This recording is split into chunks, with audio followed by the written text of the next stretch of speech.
Oke guys, balik lagi ke channel analisis bersama Bas Clemens. Kita bakal langsung melihat saja hari ini Onyx Esports melawan Bigetron Alpha. Di sini adalah penentuan siapa yang bakal lolos terus ya untuk mengamankan 3 besar dan siapa yang harus menyerah di posisi keempat.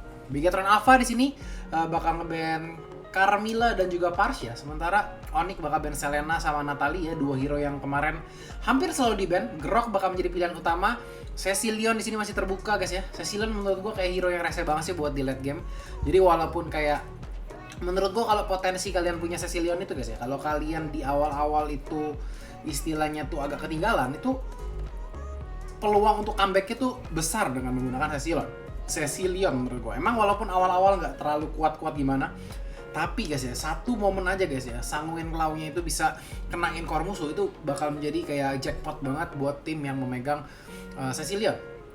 Jadi kita melihat kalau dari Onyx sendiri akan mengamankan Valir dan juga Cloud-nya. Ya, kita tahu sendiri kemarin Onyx itu demen menggunakan hero-hero keras. Di sini BTR bakal spam hero keras sih. Ya, soalnya di sini lawannya adalah Cloud bukan Kari. Ya.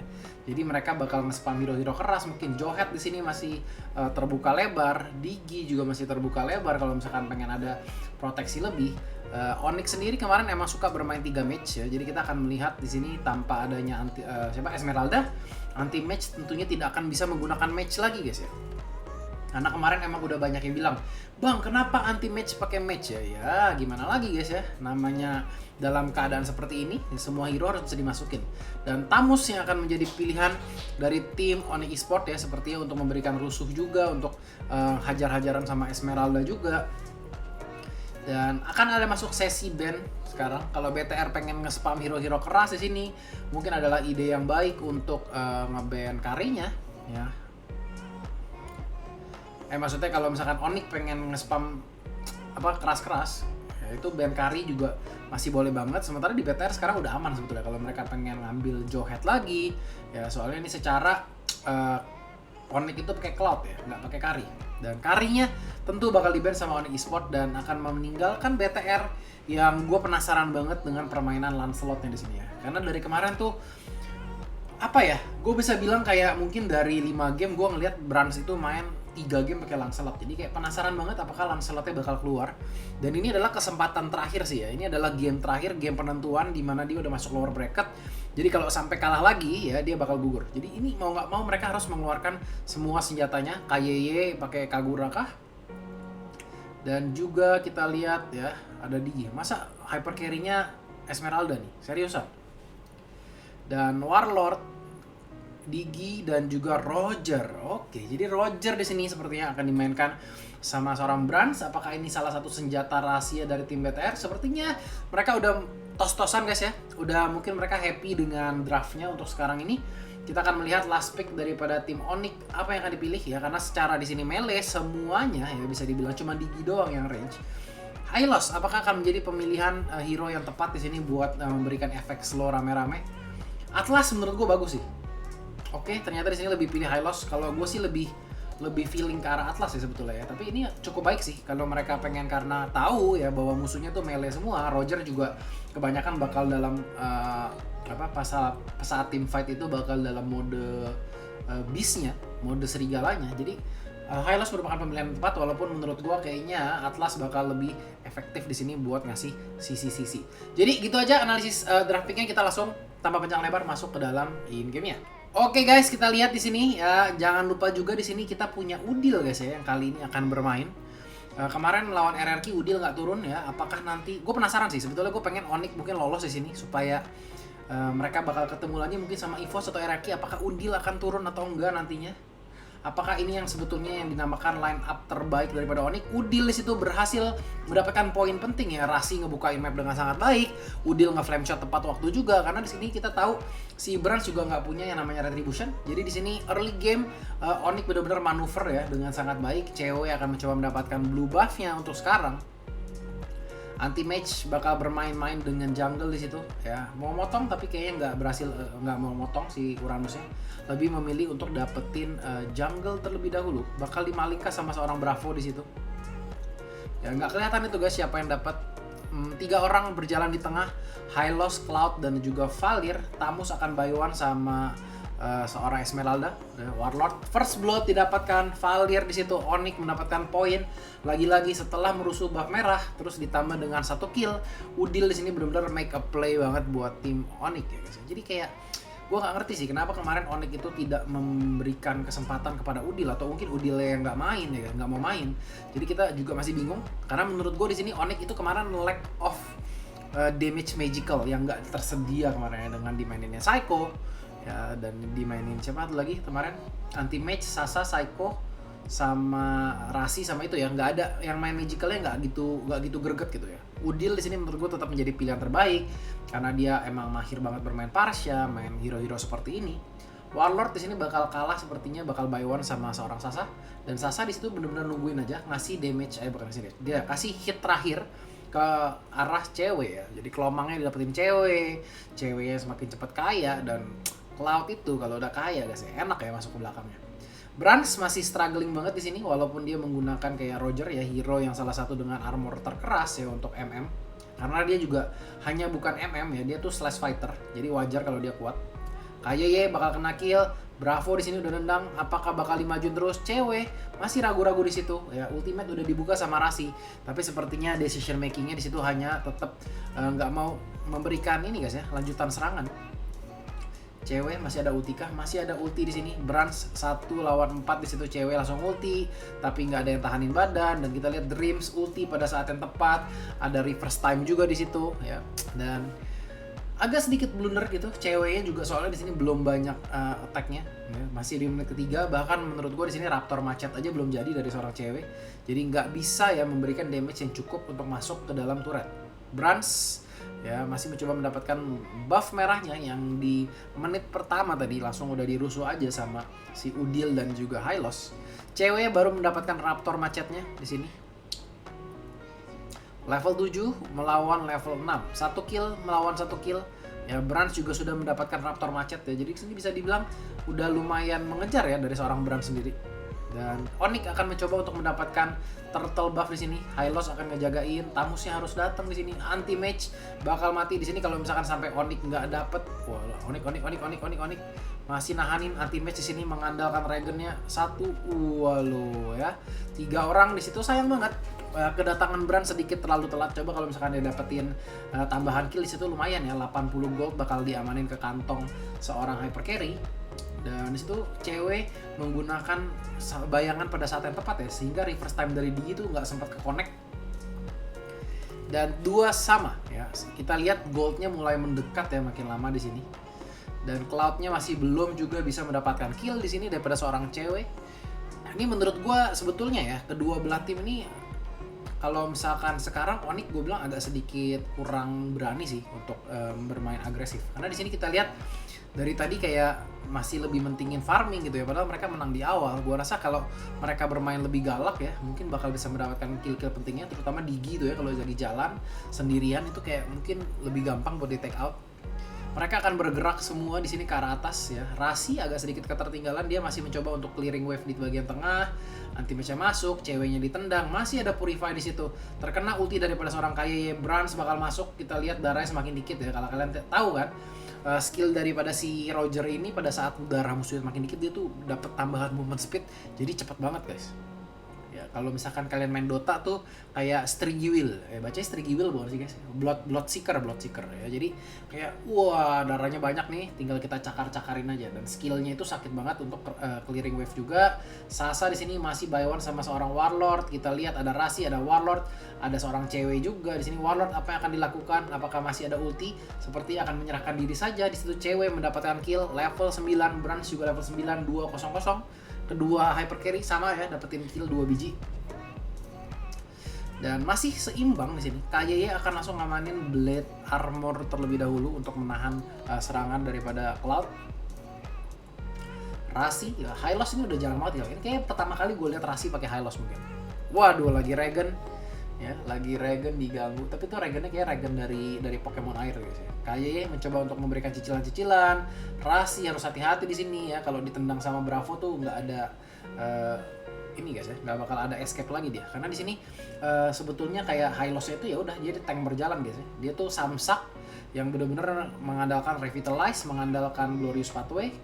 Ya, Kayeye yang bakal mati terlebih dahulu di situ. Sasa sih. Sasa ini posisinya gila banget ya dengan menggunakan Tamusnya. Jadi nggak hanya anti match ternyata yang bermain Tamusnya GG. Di sini Sasa juga kayak bisa masukin damage-nya rata-rata bisa bagus gitu ya. Soalnya di sini emang melee semua ya, dari Warlord melee, dari Branch juga melee, Bravo juga melee, Dreams juga ya. Gimana ya? Digi itu dibilang range hero ya range hero, tapi nggak range hero juga, ngerti gak sih? Terus kayak satu lagi Grok, jadi kayak permainan Tamus tentunya bakal enak banget ya dengan penggunaan Inferno, Vengeance. Itu bayangin aja kalau 4 melee gebukin dia, terus dia Vengeance pakai ulti Inferno, itu seberapa banyak regennya sama darah bayangannya itu bakal seberapa banyak. Dan itu kita langsung mati aja Esmeralda-nya. Dihajar sama 3 orang sekaligus. Hylos kita lihat mencoba untuk bertahan di bagian tengah, mencoba untuk clearing wave. Dia masih menyimpan adanya darah setengah di situ ya, nggak berani digas juga. Revitalize-nya masih muter 40 detik lagi. Dan yang harus dilakukan sama BTR di sini sepertinya adalah untuk biarin gimana caranya Brans ini cepat jadi sih. Selama Bransnya nggak jadi di sini damage-nya belum ada rasa.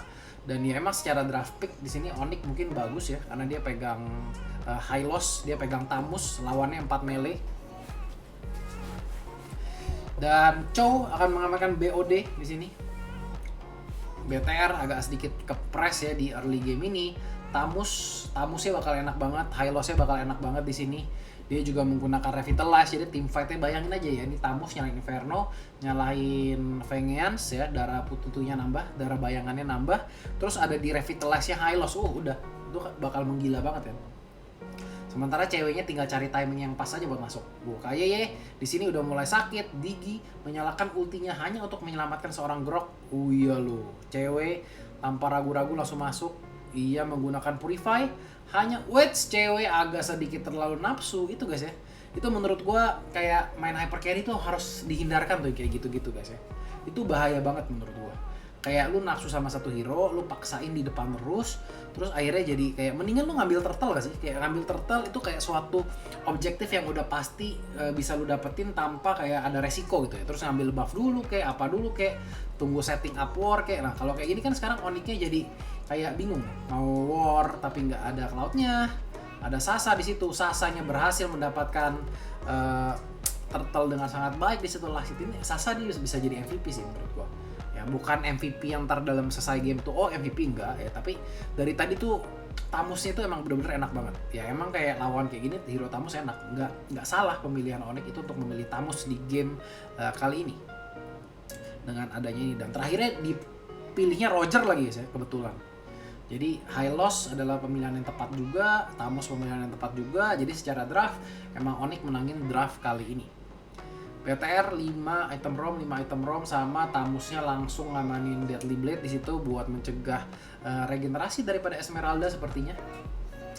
Dan Hylosnya langsung bikin Dominance Ice yang udah di buff kemarin ya, sempat ya beberapa sebulan yang lalu mungkin. Efek slow-nya itu makin besar ya. Kalau nggak salah lebih 20% daripada sebelumnya apa gue lupa guys ya, udah agak sedikit lama soalnya patch-nya. Tapi yang pasti Dominance Ice emang di buff ya, dari segi jarak lingkarannya itu lebih diperbesar. Dan Rasi akan juga mengamankan Athena Shield di sini.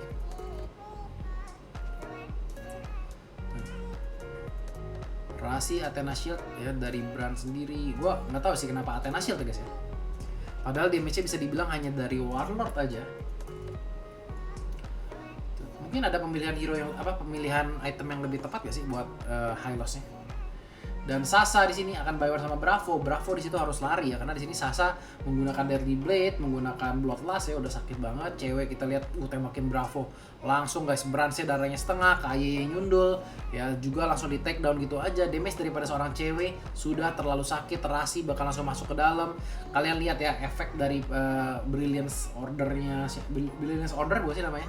Brilliance Order daripada si Hylos ya, dan juga tambahan Dominance Ice yang bikin efek slow buat semua pemain dari BTR. Karena emang ya BTR-nya melee semua guys, itu dia penyakitnya, melee semua. Dan cewek bakal langsung ngamanin turretnya. Apakah mereka akan langsung berlari di sini ke arah Lord yang pertama di menit ke-10 ini, atau mereka bakal nunggu aja di menit ke-12 sehingga Lord-nya di enhance gitu ya. Enhance itu kayak diperkuat gitu ya. Jadi pada saat kalian menunggu ya di menit ke-12 itu kalau nggak salah Lordnya bakal jadi lebih kuat. Jadi ya ada salah satu taktik walaupun kalian bisa nge-Lord, kalian tetap menunggu ya. Karena lebih efektif ya. Lord di menit 12 itu kalau nggak salah lebih kayak kuat ya, dia bisa lompat ke turret juga. Jadi instan untuk dapetin turret guys istilahnya. Brans bakal langsung mengincar ke arah Udil, ada Sasa di situ mencoba untuk cover. Ya, buy one 1 lawan 1, anti match bakal dihajar di sini, masih menyimpan lompatnya. Itu guys ya yang gue demen dari anti match itu, dia tuh nggak suka buang-buang skill. Jadi kayak dia main Tamus itu lompatnya juga nggak dipakai sembarangan. Jadi pada saat dibutuhkan atau saat-saat krusial dia masih bisa menggunakan escape-nya. Rasi di sini bakal ketinggalan ya, nggak apa-apa karena emang Rasi itu kayak begitu ya, tujuannya buat ini guys ya, buat mengganggu supaya teman-temannya bebas dalam melakukan Lord-nya.